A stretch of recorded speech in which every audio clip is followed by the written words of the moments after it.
Okay, welcome to the press conference. Anyone? Open to taking questions. Yep, Steve will take yours, mate.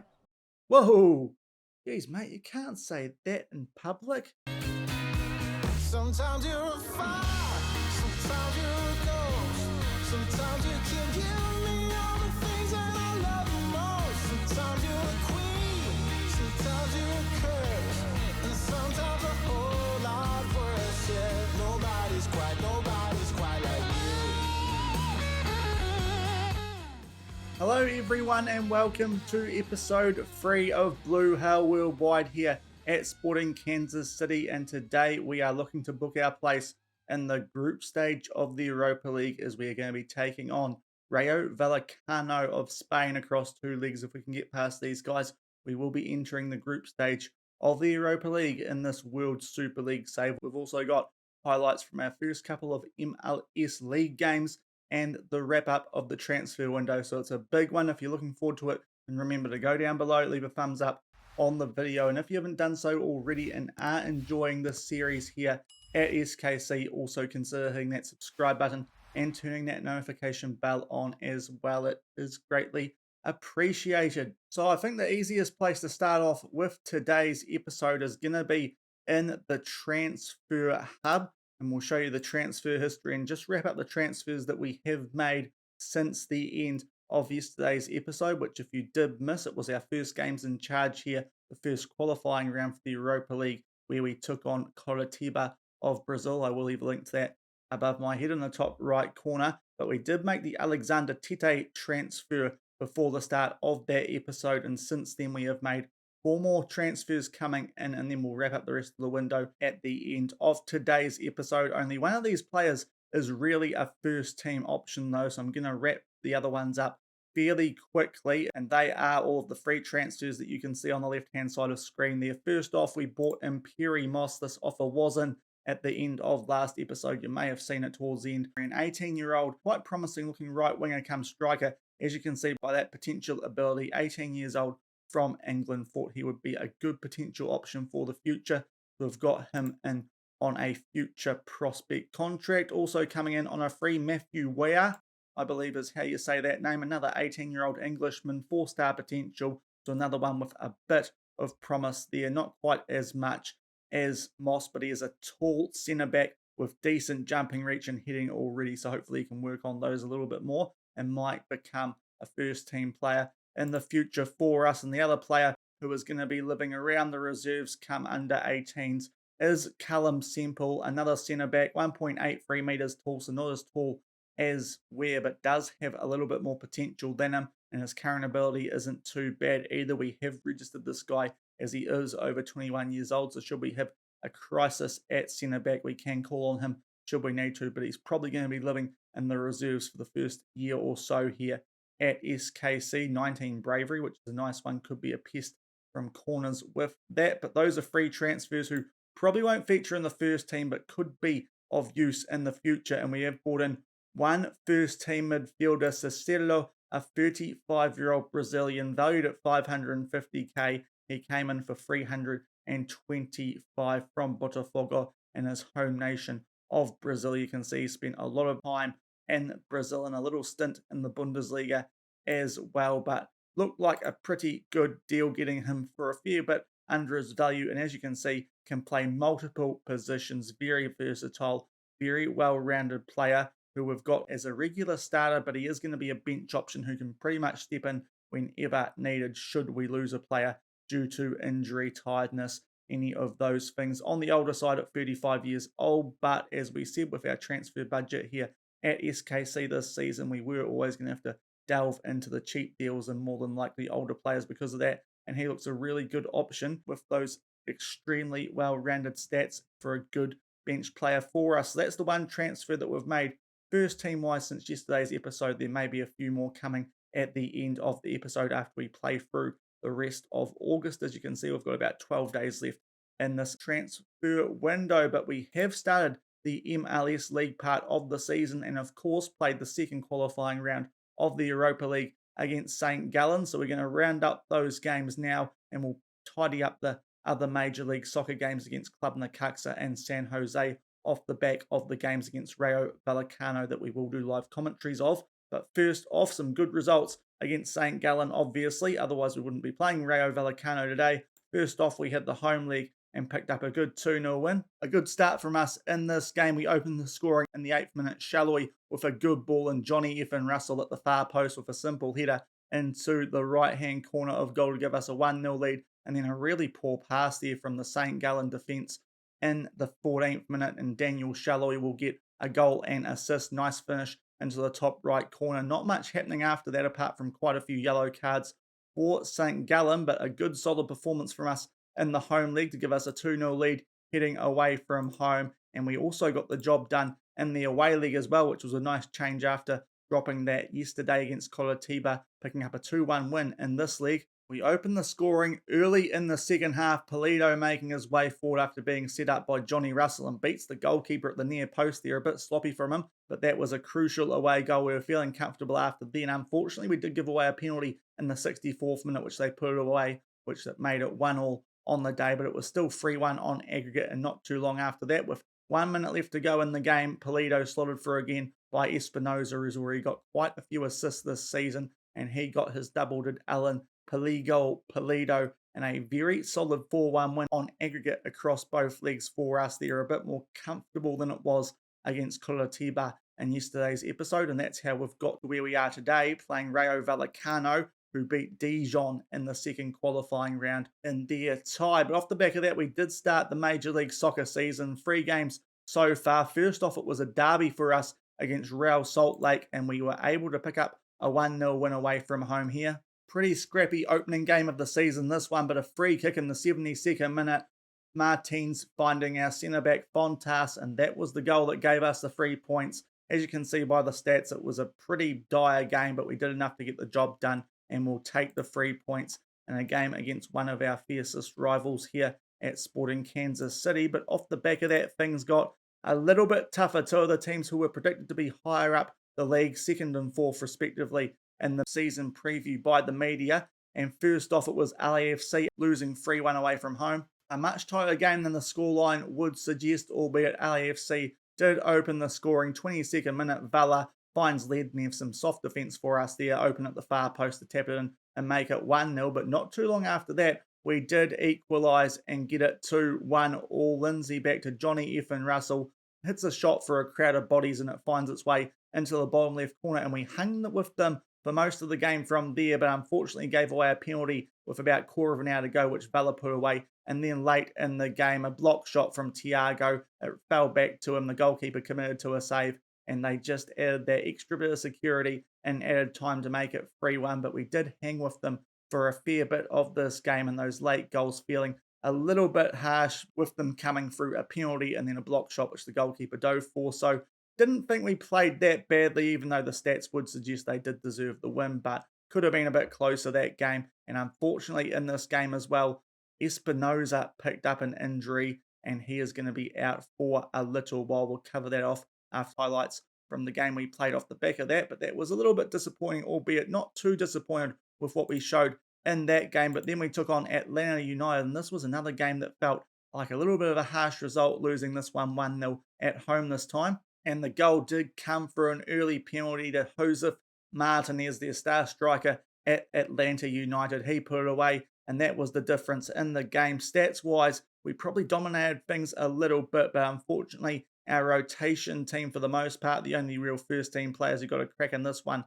was Melia in goal, and you could argue Gutty kinda, but that was a pretty poor performance from him as well. No one really clicking for us, but we still looked the better team for the most part, just couldn't get the ball in the back of the net. So a couple of games in a row where we've given away crucial penalties that have cost us a little bit, albeit not a bad performance from our rotation team against the team expected to be right up in the promotion fight. So what that does mean for this MLS League going into today's episode is we are all the way down in 21st out of 24. So hopefully in amongst today's games off camera, we can pick up some points and make our way further up. But I would argue it looks worse than it actually is, because we took on Real Salt Lake. They were predicted to be finishing down around there, so that's 3 points we were expected to pick up. LAFC and Atlanta United were expected to beat quite a wee way above us in the season preview. So going as we'd expected form-wise out of those first 3 games based on the media predictions, but still would like to get a bit further up the table against Club Necaxa and the San Jose Earthquakes and amongst the Europa League qualifiers in today's episode. But the medical centre, Espinoza, he broke his ankle in that LAFC game. He's been really good so far, setting up a couple of nice goals you would have seen in those highlights and in yesterday's episode as well, where we took on Coritiba. Broken ankle out for 2 to 3 months, so that's a bit of a big one, but we do have a ready-made replacement there in Gianluca Busio, and what that means is that young Cameron Duke can come onto the bench, and Cicero will now be covering that box-to-box role, which is one of the real benefits of having a player like that at the club. He can pretty much cover anywhere in the midfield, a very versatile option for us there, and that's going to be put to good use nice and early on in his SKC career. But today we are taking on Rayo Vallecano across 2 leagues, a team who are from Spain in real life, playing in La Liga 2 in this save, and that is across Super League 2 as well. So another team on the same tier as us. We look at the season preview, and they are expected to be finishing in 10th. So a team slightly above us, you could argue, but we'll see what we can do. We have beaten teams predicted to be finishing higher in their Super League 2 leagues so far in this Europa League. So hopefully we can do that again today, albeit this La Liga 2 tier might be a little bit stronger than some of the others that we've come up against so far. But we will be back shortly for the first leg of this qualifying round for the Europa League. If we can win over these 2 legs, we will be making our way through to the group stage. So we'll be back shortly from the Estadio de Vallecas for the first leg of this tie against Rayo Vallecano. So here are the team sheets for the first leg of this Europa League qualifier. Rayo Vallecano on the left, no names obvious there to me at this stage in the save from the Spanish side. But in terms of us with Espinoza out, as I said, Busio comes in to replace him outright. We still have Daniel Shaloi in over Gutty, kind of recovering from injury. His form since that injury hasn't been great. So at the moment, Shaloi edging out kind of in the first team, but otherwise as strong as we can be with Duke coming onto the bench where Busio would have been with that Espinoza injury. But let's see what we can do against the Spanish outfit and try and achieve one of the board's objectives in making the Europa League group stage. First highlight of the game, we are in the light blue, the uniform that I'm wearing, playing left to right, and we have a throw in to start off the highlights in this episode as we knock the ball about quite nicely in a good area of the pitch. Zusi will find Illy on a yellow card. Busio, long shot outside the box, just over the bar. That would have been a good goal from our young midfielder, but it still remains 0-0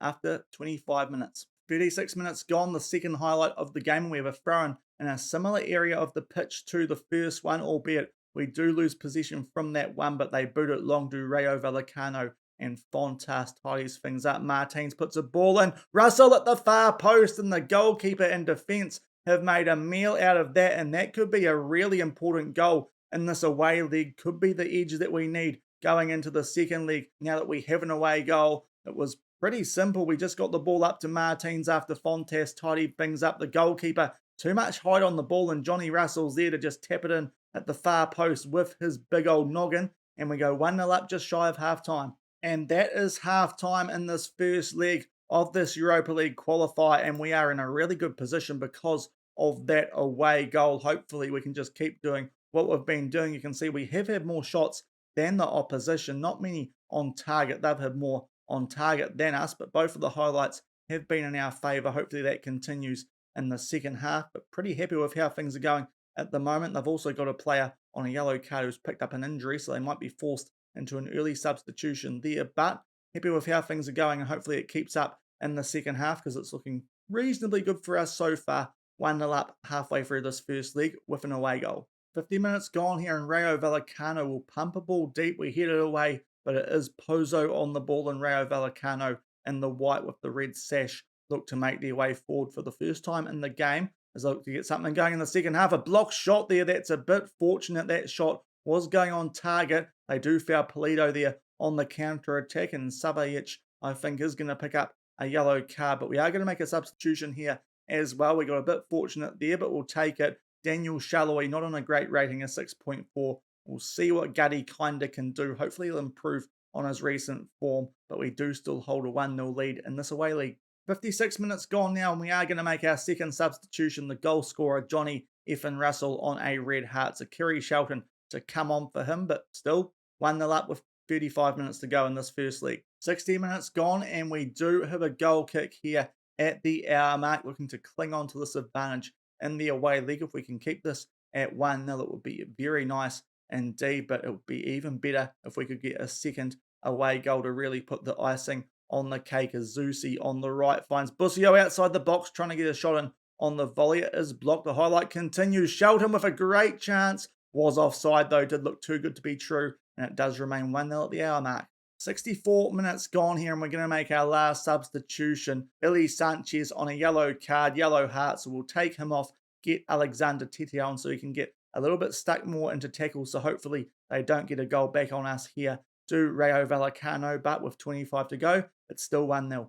90 minutes gone, and we head the ball away here from a Rayo Vallecano attack, and Pulido makes his way forward, gets round his man, has support, tries a long shot, trying to curve it into the top right corner, but it's high and wide, and we do enter injury time. Still 1-0 up. We'll praise the boys. We'll see if anything happens here, but it looks like it's going to be full time, and that's a good solid result for us there. 1-0 in the away league. Not too many highlights, but luckily we got that goal in the first half. We really should have had a lot more shots on target than we got off in the end. Rayo Vallecano with 3 times the amount of shots on target than us, despite only having half as many shots. But luckily, with one of those shots, it did find the back of the net through Johnny Russell from his big old head after Martins put the ball in the mixer. He's actually looked quite good at left back for us so far this season, so maybe we don't need to bring in a first choice left back to replace him, maybe just a backup, but happy with that, and we'll come back shortly and play this second leg with a 1-0 advantage going into it at home. And here are the team sheets for the second leg. We have played one MLS game in the meantime, but we'll wrap that up off the back of this game just to make things a little bit easier for us. It's the exact same squad that played the first league where we got that 1-0 win, and from what I can tell with Rayo Vallecano, looking fairly similar as well, but hopefully we can pick up a similar result, hopefully not give away that away goal advantage too early on, and make our way through to those Europa League group stages. 10 minutes gone, it's the first highlight of the second league. We are again in the light blue Rayo Vallecano, this time in a darker red with a bit of a black sash outfit. Johnny Russell played through nicely there, but hits the post. It was a really good chance to open the scoring, but it's still 0-0 in the second leg. 26 minutes gone now, and Rayo Vallecano look to get an away goal of their own. Punchek does head the ball away from that corner though, but they are back in position and still in a good area of the field for them. Guerrero to Angeles, just knocking the ball about here. The Spanish outfit looking to get things on even terms and get things right in the balance. If they can pick up an away goal, it will nullify ours, and they'll potentially be in the box seat with some time to get a second, but a good header away there from Punchek, and we look to get back on the attack. Illy finds Johnny Effin Russell, slide tackle, takes the ball off him there, and they pump this deep, and it's a missed header there, presumably by Zusi, and Pozzo makes his way. Illy will get the ball back for us there nearly. They find Schleo, finds Galileo and Miguel Angel Guerrero. That's a heck of a name, but unfortunately for us, that puts us back on the back foot in this tie a little bit because it's 1-1. They've got an away goal and they still have an hour left of this game to try and get a second. So that's a little bit disappointing. We nearly got the ball back there through Illy, but I think the problem there was Zusi missing the header a little bit before that. But with about a half hour gone, it's back to 1-1 on aggregate, and both teams have away goals. 43 minutes gone, and Rayo Vallecano with a throw, but Johnny Effin Russell will head that away, and Pulido picks up the ball, and we look to strike back and try and find the lead both on the day and in the overall tie before half time. I say on the day it would be an equaliser, but the ball played in there from Shalloy back out to Martins though, and he might look to do something yet again. He has been quite good. Louis Martins puts a ball in. It's headed back out by Velasquez, but we do keep possession. Shalloy puts a ball in. Walter with a strike. He hits the post as well. A couple of good chances for us so far in this first half, but the woodwork coming to the rescue of Rayo Vallecano to keep it at 1-1 aggregate. They do head that away out to Busio as we get closer to half time, and it looks like it will be 1-1 on aggregate at half time. A little bit of a disappointing half there for us. To be fair to Rayo Vallecano, they have looked the more threatening team, a bit of a reversal from the first leg, so hopefully we can pick things up in the second half. But with 45 minutes to go, it is all to play for. 1-1 on aggregate, and both teams with away goals, so no advantage there either. We will make one substitution at halftime, Ili Sanchez on a 6.4 rating, so we'll see what Tete can do in that defensive midfield role, but hopefully we can at least get a goal in the second half and at least get the lead back, albeit if Rayo Vallecano get a goal, it makes things a lot tougher for us because of that away goals rule. 56 minutes gone and Rayo Vallecano do have a throw-in as they look to really mount the pressure on us with a second away goal, but Johnny Russell wins the ball back, and now Pulido looks to make his way down the right. Good little back flick there for Russell, receives it back, and we just knock the ball about in Rayo Vallecano's half. Busio finding Shaloi, back to Busio, out to Louis Martins, and a lot of space on that left wing. He puts a ball in, it's a missed header, it finds Pulido, Alan Pulido. He's in a good little run of form for us, and that might be an important goal. We get it to 1-1 on the day, and of course 2-1 on aggregate. Of course, we can't afford to concede still, because then Rayo Vallecano would be going through with that second away goal, but it's a missed header from them this time. I think that's Catena on a yellow card, misses the header, and Pulido just tidies things up, and it's 1-1 at the 57-minute mark, and we will make another substitution here. Daniel Shaloi not having a great game today, so we'll try Gutty Kinda again, see if he can improve on his recent form, but we're back in front and hopefully we can hold on to it with 33 minutes to go. 63 minutes gone here, and we do have a throw-in in a decent area of the pitch. Zusi getting the ball back, makes his way down. Now it's a slide tackle from Pozzo on a yellow card. The referee's called him over. This could be a big moment. He's getting a card out. It's his second yellow card. What a great YouTuber he is, but that gives us a good advantage of the last 25 minutes of this game. They are down to 10 men. We have a corner shortly off the back of that Punchek with the header just over the bar, but we now have the man advantage and are a goal up with 20 minutes to go. 78 minutes gone here, and we're going to make the change that the assistant recommends, because Johnny Russell not playing as well as he did in the first leg. In the second leg, a 6.4 rating and a red heart as well. We'll bring Kerry Shelton on for him. Those are our free subs used though, and with 10 minutes to go it remains 2-1, but it is Rayo Vallecano with a throw-in. Santi puts a ball in, finds one of his teammates, but the shot, luckily for us, is blocked at short range, and Shelton will try and get something going on the counter here. So they've had a few good chances today, have Rayo Vallecano around the goal that they scored, but some blocked shots as Walter gets a shot off there and forces a decent save out of the Vallecano goalkeeper. So we do have a corner with 10 minutes to go. If we did lose this now, it would be very frustrating with the man advantage, but they do head that corner away. We will tidy things up, but with 9 minutes to go, it does remain 2-1 on aggregate to SKC.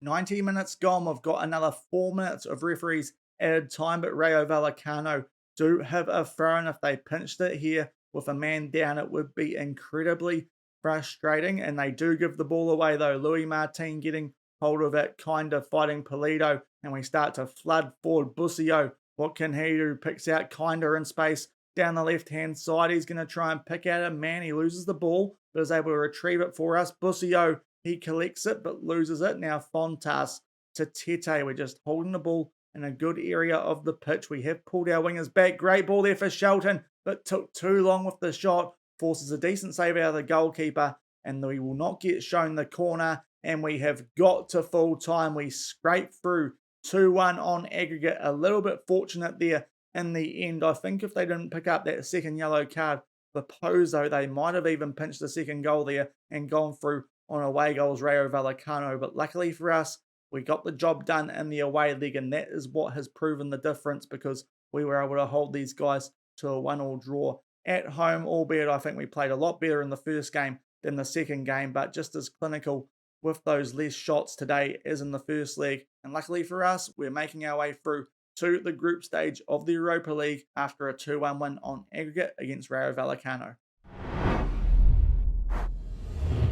So we are back, and we have just wrapped up the transfer window for this World Super League, the first one in charge here at SKC. And before that, we also had draw, and we've got a few MLS League games highlight-wise to catch you guys up on from in between games and after that second leg where we just made our way through to this group stage. I was going to show the draw itself, but it took forever as there's 16 groups of 6 teams, so it did take a fair while, and after a while it got quite confusing. But there are the groups on screen for you guys. I will not pause and read them all out because it would take me forever, but I'll steadily make our way down to the group that we are in. And once we get there, we'll let you guys know. It's taking a little bit longer than I thought. There we are. It is Group G that we have been drawn in. So we're going to be playing 5 teams twice. So it's quite a lengthy Europa League, this one, albeit we may start using the rotation team for this competition as we have met the board's objectives. And hopefully that means that we can just put out the second choice 11 in that competition and maybe start focusing on the league just to try and get into a higher division as soon as we can in the save. But it will still be interesting to take on teams from other divisions. You can see we've got CFR Cluj, who are a team from Romania. So that's the first team in our group as we have to make our way all the way back down. We've got Derby County, of course, from England. We've got Feyenoord from the Netherlands, Vasco da Gama from Brazil, and Young Boys from Switzerland. So that's our group. We'll keep making our way down just in case you are interested to see who else is taking part in this Europa League. A few good teams in there, the likes of Celtic, a few familiar faces to us, the likes of LAFC, AZ, heading up Group K. Group M, you've got the likes of the New York Red Bulls and Red Bull Salzburg, so a bit of a Red Bull battle there, and we make our way down Group H, Group O, and Group P. Group H, Burnley. Group O, Club America and Strasbourg, as well as Schalke. That's a pretty strong group. And Group P, one of our old Hexagon Challenge teams, Atletico Nacional, in that. So it's a very big competition still, this Europa League, albeit now that we've achieved our board's objective, we might not focus on it as much because I would predict that we're not going to be one of the favourites to get out of this group with teams like Feyenoord in there. They stand out like the obvious favourites, maybe Young Boys behind that. To be fair, we could potentially get out of this group, but we'll just see how things go. I don't think we're going to put too much of an emphasis on it, as our main goal is to find our way to the top division league-wise instead of in the cups in the save. But we've made our way through to the group stage, which is nice and achieves one of the board's objectives for us for this season. But we will catch you guys up on the games that we played off camera today. First off, in between the 2 legs of that Europa League qualifier, we took on Club Necaxa at home, the Mexican outfit, who we are quite familiar with from the Hexagon Challenge, and picked up a 2-1 win with the rotation in this game. Club Necaxa getting off to a very good start in the rain at Children's Mercy Park, putting a ball in. Delgado gets his head to it, a little bit sloppy from us, and puts it into the top right corner to make it 1-0, but the rain stopped in the second half and we kicked into gear. This goal was a stunner from Wilson Harris, getting his first goal for the season, and that was very nice. And then we took the win with what can only be described as an absolute cluster of a mess from the defence there from Club Necaxa. I'm not too sure what to say about that. Daniel Shallow gets on the ball coming off the bench and sets Wilson Harris up for a double. So quite happy to see him getting some goals. That somewhat changed our plan for the transfer window as well, especially that first goal. It was an absolute stunner from him there. And we picked up a 2-1 win. Felt a little bit lucky with how it happened, but we'll take it. We did slightly dominate the stats, so I suppose we deserved it. But after the couple of games we had in the league before that, that's a pretty good result for our rotation team. And then off the back of the second leg against Rayo Vallecano, we took on the San Jose Earthquakes. And this was a really good result, albeit the scoreline did flatter us somewhat, it felt like, based on what we saw in the opening half of this game. Anyway, we managed to pull away somehow and pick up a 3-0 win. San Jose utterly dominating the first 20 minutes. It felt like we were going to concede at any time, but then when Polito gets played through and picks out the bottom left corner to give us a 1-0 lead, it kept up a pretty good pace in the first half. San Jose looked like they were going to break through, but we got through to halftime at 1-0, got a penalty early on in the second half for Polito, gave him a rest in the latter stages of that second half because he was getting tired, and then Cicillo plays through Wilson Harris to pick up another goal, and we win this game 3-0. You look at the stats, we were pretty fortunate with that scoreline, but obviously a lot more clinical with our chances than San Jose were, and a very good win for us to shoot ourselves right up the MLS League table with those wins, we've gone from down in 21st up to 8th, and we do have a game in hand on most of the teams above us, only 3 points behind Club Leon in that second promotion place. So that certainly helped us in the league standings, that little patch of results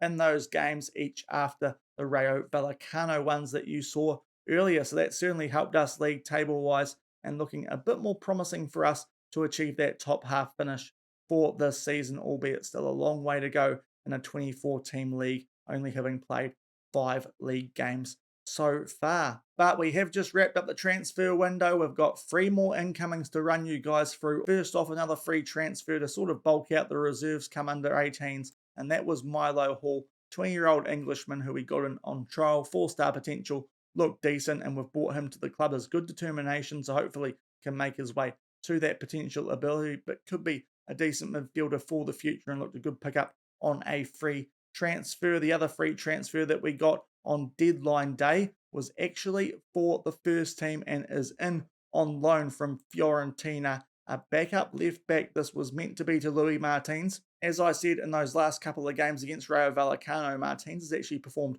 really well and improved his star rating as well. So quite happy with him in the first team, but just felt like we needed a backup left back to cover for him as Amadou Dia isn't really up to it, I don't think. And we found this guy. We could have bought him, but didn't quite have the money to go through with the deal. So we'll bring him in on loan instead. Maximiliano Oliveira coming in from Fiorentina, the 28-year-old Uruguayan, is a very solid wing-back option and is actually higher rated star-wise than Louis Martin. So is going to be giving him plenty of competition for the first team spot for the rest of the season here at SKC. And we might even be able to afford to bring him in should he impress us enough at the end of the season on a squad player role. So that was quite a good deal bringing him in on loan on deadline day just to bulk out the depth that we did have in that left back spot, it felt like. And the other transfer that we have made is definitely one for the future, but if we get enough injuries in the defensive midfield role, this could be a guy that we call on a little bit throughout the season. We got him in from Saint Etienne Halifa Ngongolo, valued at 400k. You can see he's got very good potential ability for a 16-year-old, already at 1.5-star current, so looked like one that could work out quite nicely for us should he develop as he potentially could. We spent 750k on this guy, has only just started his professional career this season in real life as well, so it'll be interesting to see what this guy does for us here at SKC. We don't know too much about him from what he's done in real life, but looking at his stats and potential, could prove to be a good player in the future. And if we do lose some players in that defensive midfield role, if one of Sanchez or Tete picks up an injury, he is the third cab off the rank in that position, as well as, of course, Cicero, who can pretty much play anywhere in that midfield. But for 750k was about half of our transfer budget. With us bringing Oliveira in on loan, we still had a bit of money that we could spend. Harris stepped up as the backup striker, so we didn't need to spend any money on a backup striker. So this felt like a decent deal to just make sure we had a bit more depth in defensive midfield. And hopefully, with a little bit of game time, he can develop and fulfill that nice potential that he does have. But that is our transfer window. We spent 5.25 million.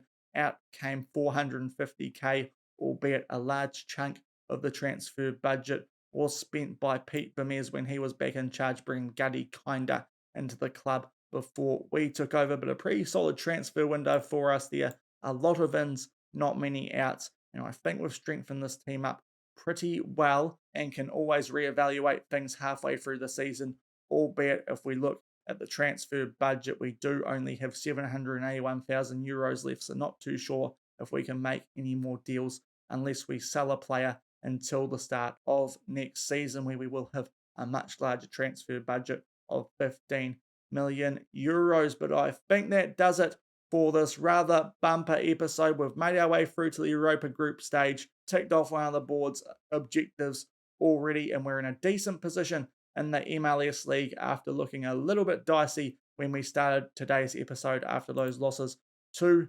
LAFC and Atlanta. So we'll be able to crack into gameplay from now on, hopefully be shorter episodes than these first couple have been. And in terms of when we'll be back, we'll just wait and see. I'm quite interested to see who we're going to get in the FA Cup fourth round. at the end of September, and we might just double that up with the Derby County game as of the Europa League games we've got in September. That looks the most interesting of them. So it could be an FA Cup, whoever we're playing in that competition, and Europa League double. And we'll catch you guys up on the MLS games that we play before then at the start of tomorrow's episode. But I think that's what we'll do, just play those two games at the end of September. If we go down to October for a few days' time, if you want to let me know if you want to see us play any teams in the save, then remember to leave a comment down below and I'll do my best to show you guys those games. But looking at October for a few episodes' time, probably leaning towards the Portland Feyenoord double, as Portland